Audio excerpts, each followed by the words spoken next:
ठिकठिकाणी जे आपल्याला उद्रेक झालेलं पाहायला मिळतं हे काय आज झालेलं नाही आहे. वारंवार 40 वर्षाच्या कालावधीत आश्वासनं दिले गेले, का पाळले गेले नाही, त्यांच्या सोयीप्रमाणे कोण विचार करतं.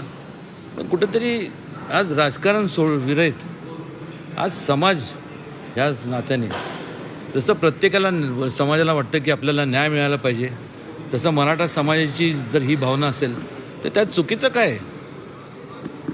किंबहुना कालांतराने तसं पाहायला गेलं तर त्यावेळेस ज्यावेळेस मंडल आयोगची स्थापना झाली खरं तर त्यावेळेसच हा प्रश्न सोडवला गेला पाहिजे होता.